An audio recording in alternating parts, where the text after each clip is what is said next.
What you've just heard is actually not the beginning of Beethoven's Violin Concerto, although a great many works of the classic period, concertos, symphonies, do begin this way, with full orchestra, tutti, forte, announcing a theme boldly. But the passage that you've just heard actually occurs 365 bars and fully 5 minutes after the beginning of the piece. Instead of full orchestra, the first sounds we hear in the concerto are on the kettle drums alone. 5 taps on the timpani. Now, symphonies have begun with drum rolls, but there's nothing like this anywhere up to this moment. And then there comes, only 2 or 3 bars later, 5 more taps with an upbeat before.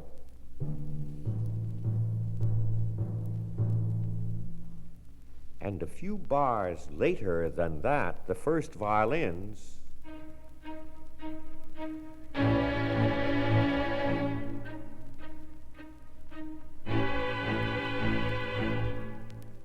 Now, those of you who've played the whole work, and I always believe that the listener ought to hear the whole work before he starts to analyze it and look at the details of the work, will realize that between the 2 examples we've just heard, there is actually the first theme, the important first theme of this piece in the wind band, oboes, clarinets, bassoons, and the timpani. In that setting, these 5 notes, rat-tat-tat-tat-dum, are so inconspicuous, but they're like a minor character in a novel whose ultimate importance we don't dream of in the first appearance, and who takes on a new significance each time he appears. Now, here are the 5 notes again.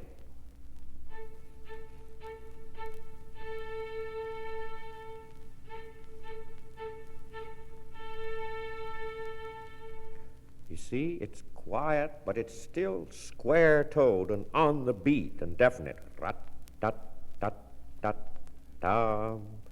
And still later, horns and trumpets and timpani.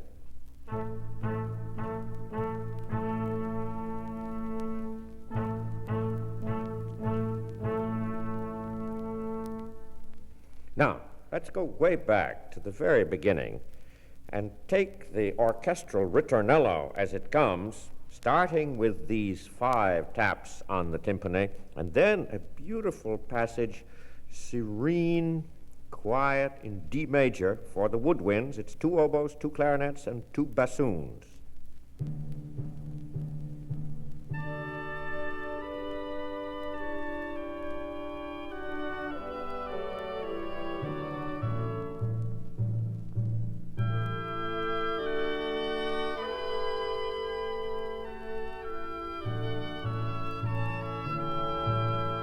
Now the strings. Second violins and violas, and then cellos and basses.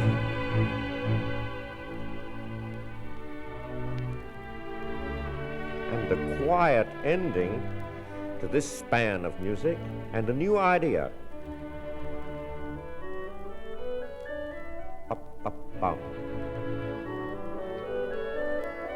Up, up, bum.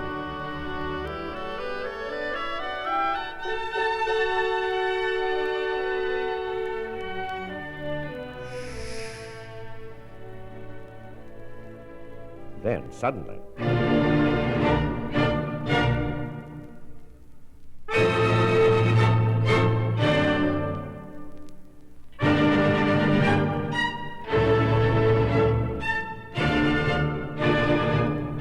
ta-ta-ta-ta-dum, ta-ta-ta-ta-dum, ta-ta-ta-ta-dum, ta-ta-ta-ta-dum.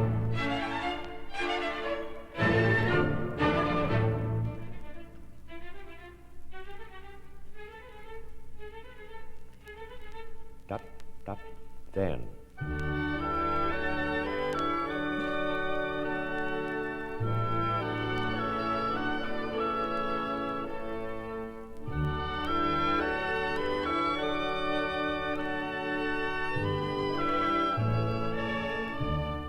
horns and trumpets and timpani, and the strings in D minor.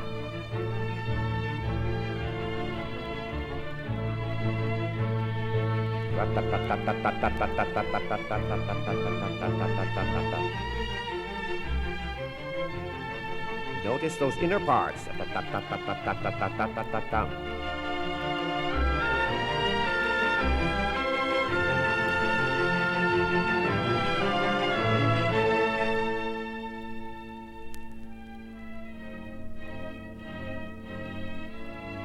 Again, the four notes. Dot, dot, dot, dot, dot.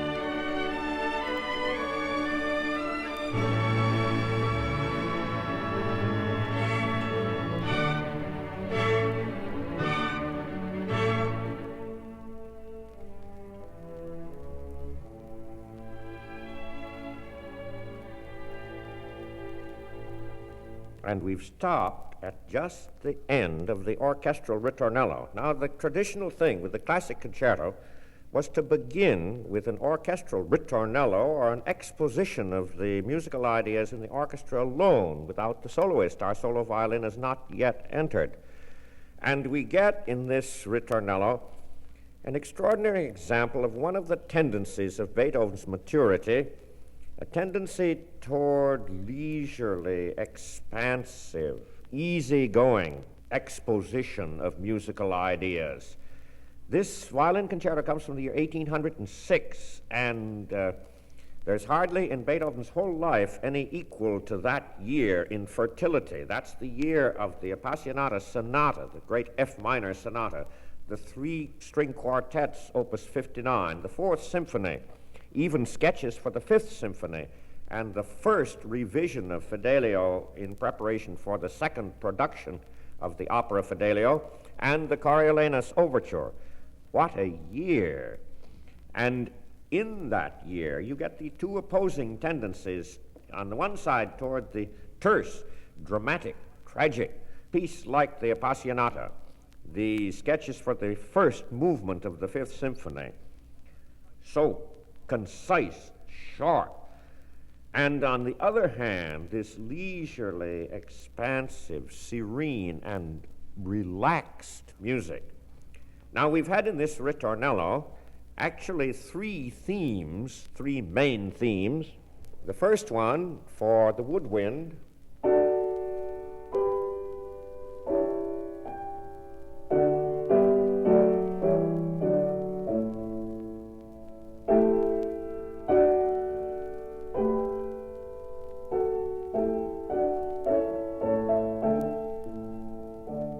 and the second theme is so like the first that one hardly recognizes it as a new musical idea. Here's none of the sharp contrast between masculine first theme and feminine second theme that the books talk about a great deal. Here is a second theme that's just as serene as the first.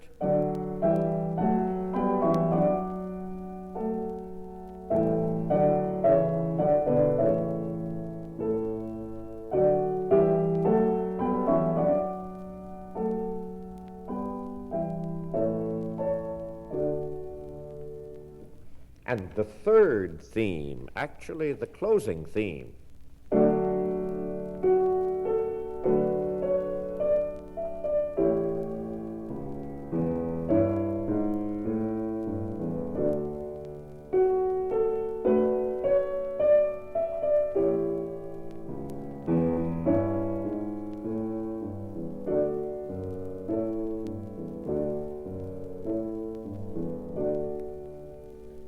amazing that three themes should be brought together in this ritornello with such similarity one to the other. Now we're going to pick up the very end of the orchestral ritornello, which is, by the way, the historic name given to the opening span of the first movement of a concerto. And you'll see that it doesn't end as I played it on the piano, but just before my final chord, the soloist makes his entrance. And this is, as a matter of fact, one of the most beautiful first appearances to be found in the whole literature of the concerto.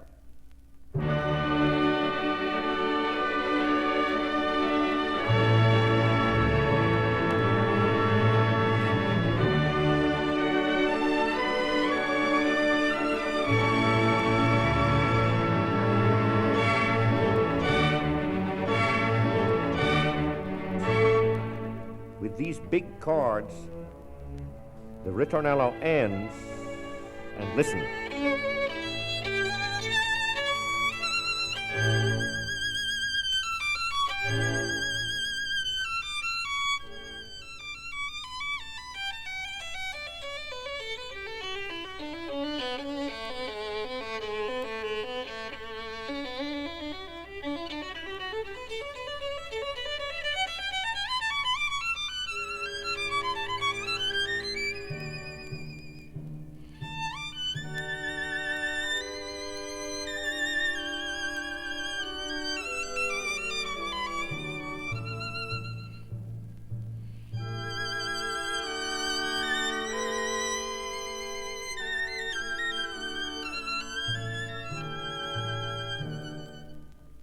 There you have the end of the orchestral ritornello and the beginning of the second exposition of all the themes we've already had.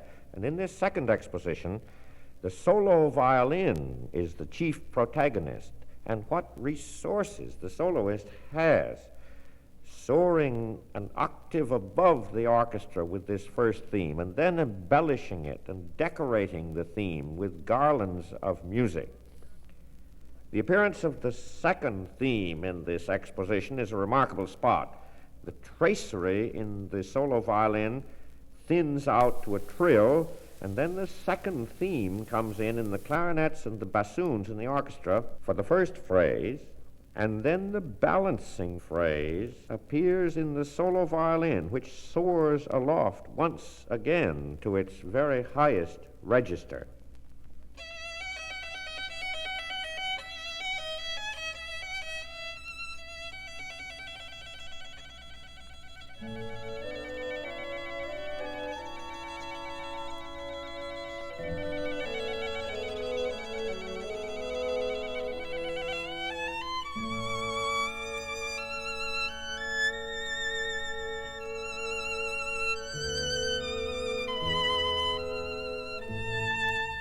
Then, as you'll find from your recording, after we hear the third theme, the closing theme, now appearing in the exposition of the piece, previously heard in the ritornello, then the violin ends with a trill which, had this been Mozart, would have led straight into an orchestral tutti. But listen what happens here in Beethoven. Here's one of the mysterious touches of this first movement.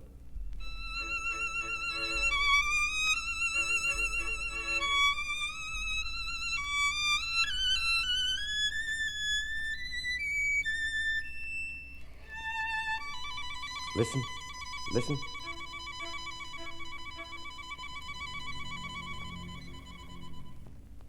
Did you hear the low F natural in the cellos and basses? The first violins play, and then the cellos and double basses. This surprising incident, which presents the original 5 drum taps in still another guise, is followed by brilliant scale passages in the solo violin, marking the end of the exposition. And then we are plunged directly into the great middle span of the movement, the so-called development. This central span is ushered in by the orchestra alone, repeating in Beethoven's expansive way a whole section of the original orchestral ritornello. But there's another surprising event just after the re-entrance of the solo violin, involving once more the mysterious figure of the 5 soft taps. Again, not drums, but cellos and basses. Listen to this.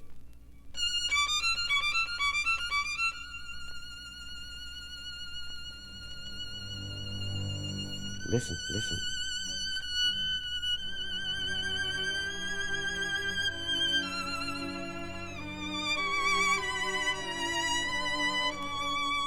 What an incident that is. The violin climbing way up to the high F, then the cellos and basses entering on a low G.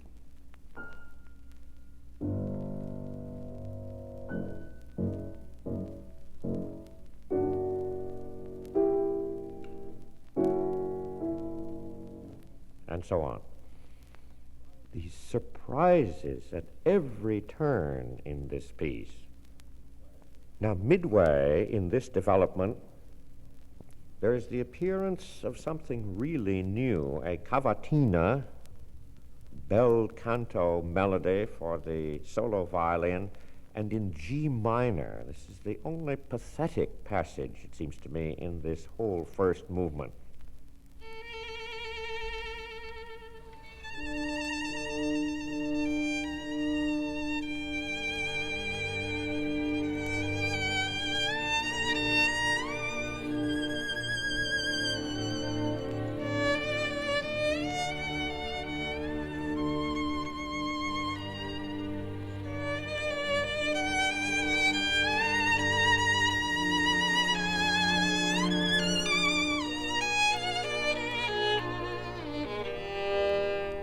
G minor going over to E flat major, and remember that G minor for Mozart and for so much else in Beethoven is a pathetic key.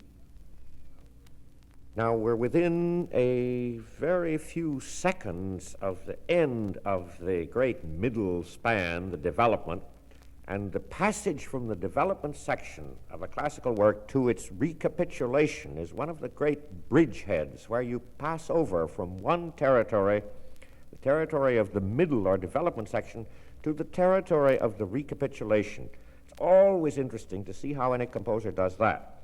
Now listen to Beethoven as he goes from the end of the development to the beginning of the recapitulation. Staccato, pizzicato in the strings,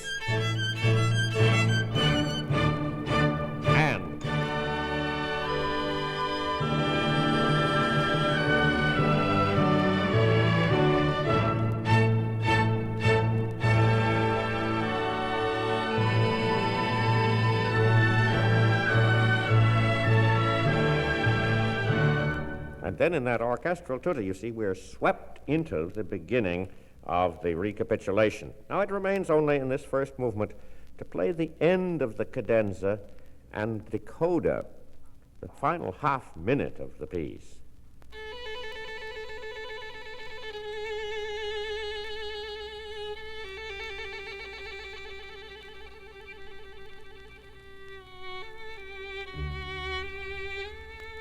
Violin solo with only pizzicatos in the strings.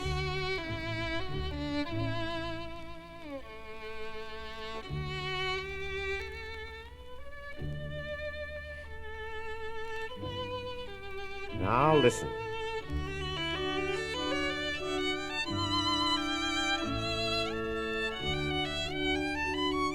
And then the cadence twice as slow, but then the closing theme, bassoon.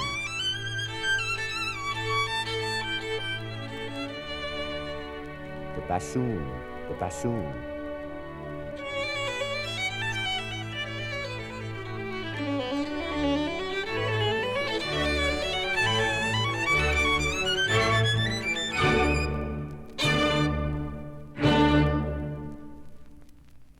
One of the great joys which comes from repeated listening to a recording is the increasing awareness of the architecture, the grand plan of the music.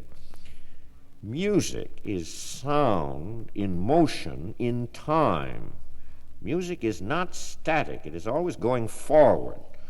Its structure or form is a series of spans, not rectangular blocks like the ground plan of a cathedral, but spans or arches of sound moving forward in time. The first movement of a concerto has one of the most beautiful grand plans, simple and majestic, yet more extensive than the symphony, quartet, or sonata.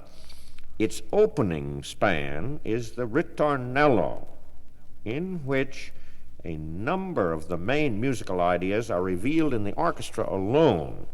And then comes the second span, the exposition, in which the soloist and the orchestra share equally in a second presentation of the musical ideas. And then the development or middle span, which in the Beethoven Violin Concerto begins, as you observed, with a repetition of a large chunk of the opening ritornello, then the recapitulation, then the cadenza, which was not written down by Beethoven, but in the old days was improvised by the soloist, and finally the coda. 6 great spans in all: ritornello, exposition, development, recapitulation, cadenza, and coda. Repeated listening gives you the opportunity of feeling and responding to the logic of this design, and of observing especially those dramatic and beautiful spots where the great spans of music are joined together, and we are swept on from the end of each span through the points of articulation of the spans into a new territory. Now, the structure of the slow movement is much simpler. The slow movement is a set of variations on a theme with the interpolation of a second theme between variations 3 and 4, and again after variation 4. The finale is a rondo, a grand design different from that of the first movement. Here, the symmetrical spans of music are most easily identified by the successive letters A, B, A, C, A, B, A, except that in Beethoven's Violin Concerto, the last A is replaced by the solo cadenza and the long coda or epilogue based on A. The second movement is the slow movement. It's a larghetto. The orchestra is a little different. There are no trumpets, and there are no timpani, and there are no oboes, but most surprising of all, no flutes. We have only the 2 clarinets, the 2 bassoons, and the 2 horns with the strings. And the strings start off with mutes very, very softly.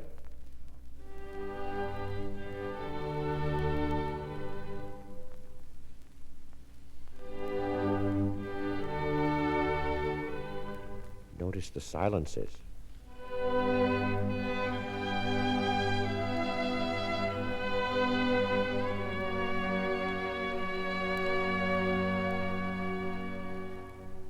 And what an amazing turn of harmony at the end of this first phrase. Going to back up again and go over that and then press on from that point.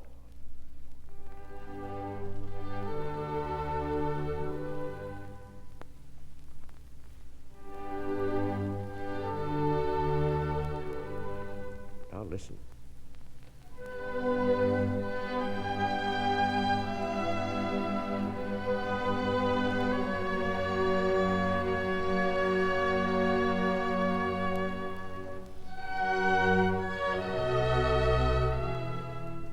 Silence.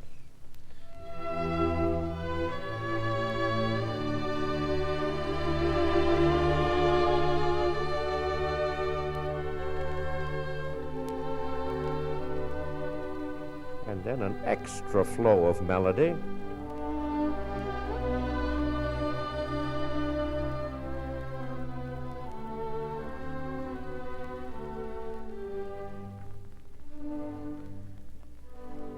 Two horns.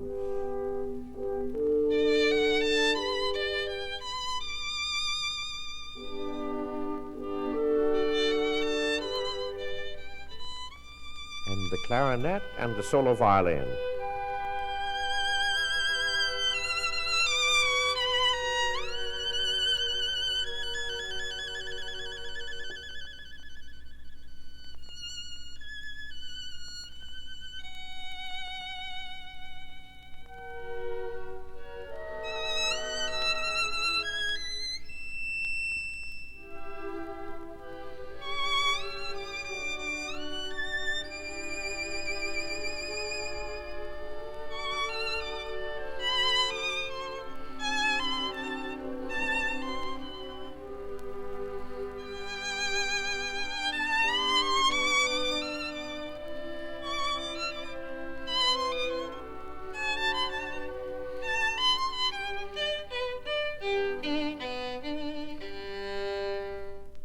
You see, discourse, what really sounds like a discourse by the principal violin, the solo violin. And what we really have here, though it's so beautifully disguised by the naturalness of everything, what we really have is a theme and variations. I think the theme and variations quality comes out most clearly if you listen to the orchestra alone. I'm going to play the beginning of the first variation.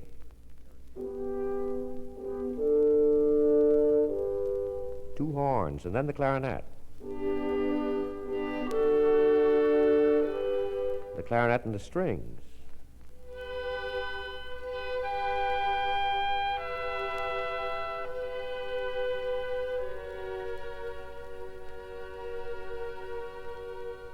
And in the full setting, of course, the violin has been playing way above, and just at the point where we have stopped, there is a cadenza for the violin, a trill. All the music is interrupted. The flow of the music ceases for the violin to play his cadenza. Now, the second variation, again leaving out the solo violin, the second variation features the bassoon in the orchestra.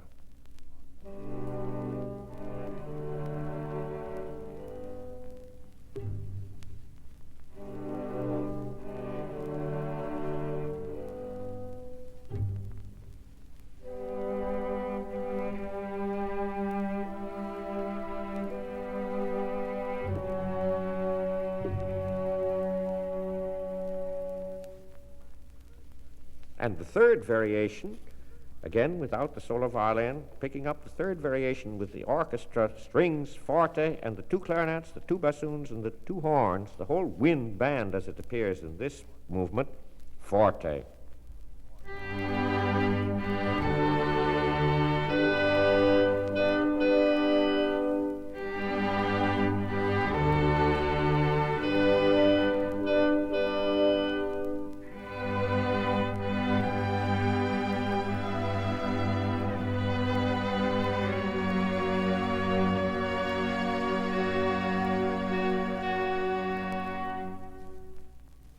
Then Beethoven breaks into this regular succession of variations of a theme and inserts a new theme.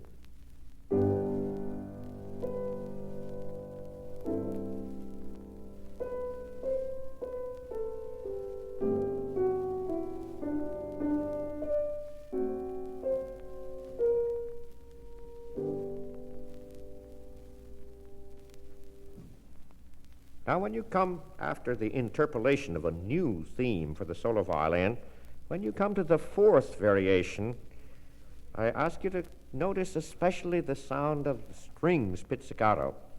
And we'll have the solo violin here as well as the orchestra.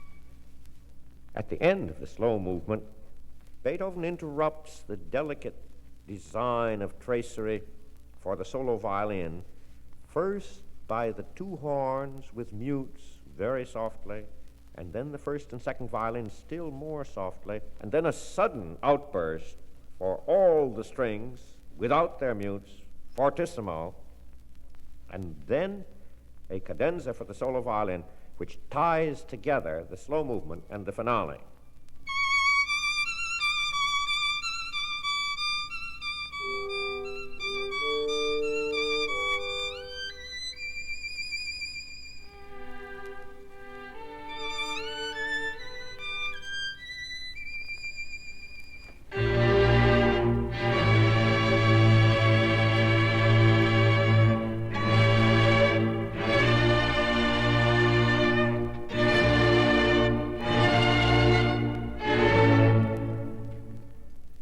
after the violin cadenza, we are led right straight into the rondo, and it begins with the solo violin with the faintest accompaniment from the cellos.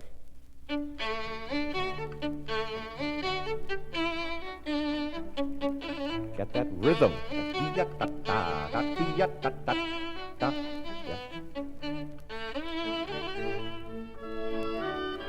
Then Beethoven says, delicately, delicately.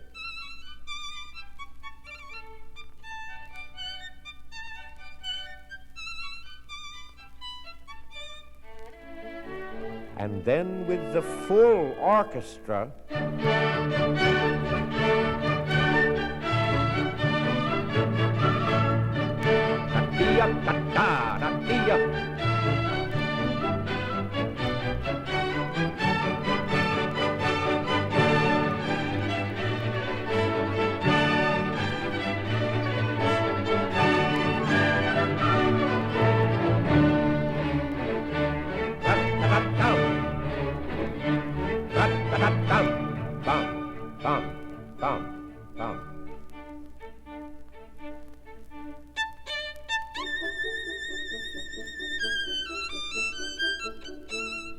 there, one of the most wonderful effects of orchestration. The solo violin at the great height again, and against it two horns. Now we're going to start just there and play the orchestra parts without the solo violin, starting with the two horns. Then you'll see the figures are picked up by oboe and clarinet, then the two bassoons with strings, and this is a wonderful opportunity, one of the many, many opportunities in this Beethoven Violin Concerto, to study the sonority of the different orchestral instruments, especially of the wind choir as opposed to the string choir.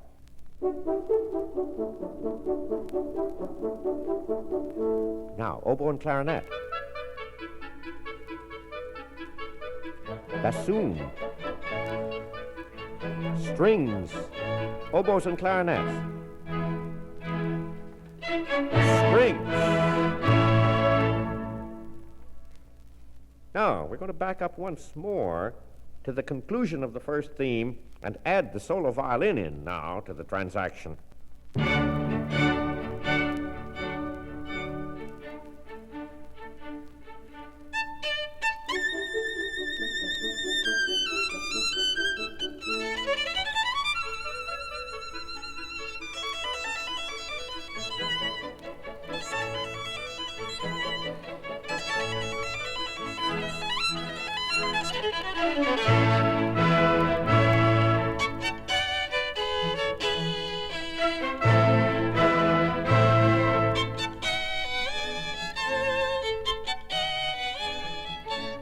What a marvelous, marvelous tossing of the ball back and forth between the full orchestra and the solo violin. Now, what you've just heard was the opening of the second theme, second main theme of this last movement. Now, you'll recall that the first movement had an episode in the middle of it in G minor, the only pathetic spot in the first movement. Here, curiously enough, in the final rondo is also an episode in G minor. It begins with the solo violin. Listen.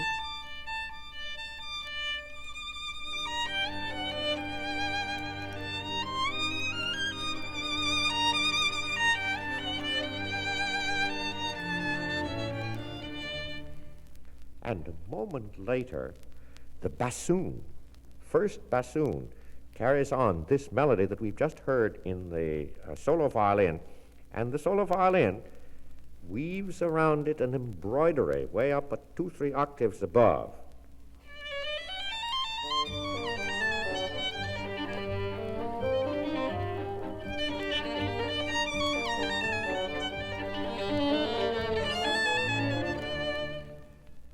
One more episode is worth noticing before we come to the very end. That is a passage parallel to the first appearance of the two horns that we played just a few moments ago. Heavy chords in the orchestra, then up-bum, up-bum, up-bum. And the solo violin takes over that figure with two notes pizzicato before leaping up to the top of its register with the entrance of the two horns. It's curious, considering Beethoven's exploitation of all the possible devices of showmanship on the violin, that this is the only spot in the entire concerto where the solo violin plays pizzicato. Then,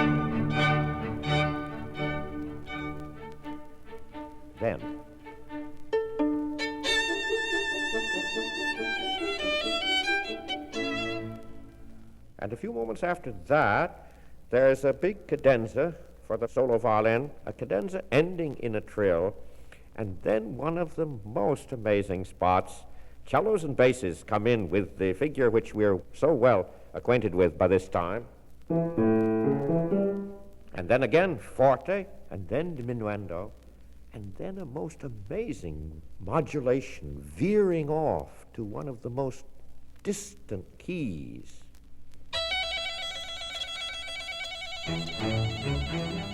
And again, diminuendo. Listen. Listen.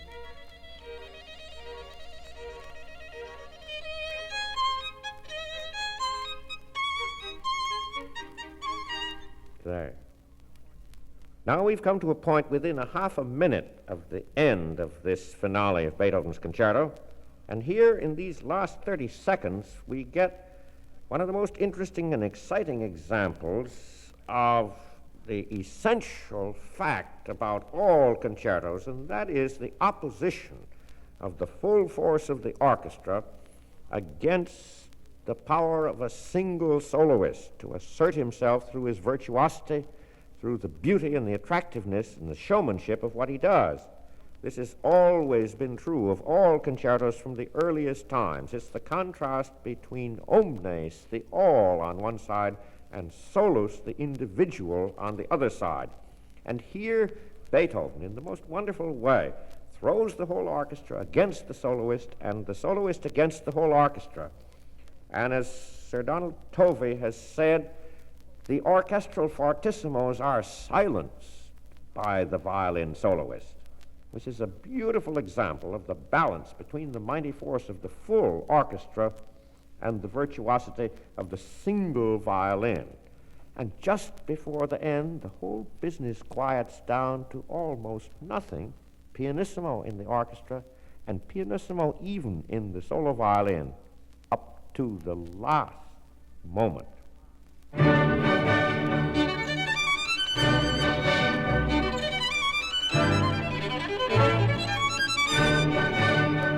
And the orchestra.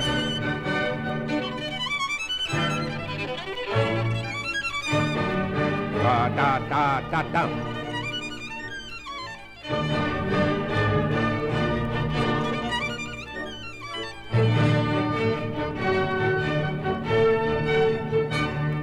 And diminuendo, diminuendo.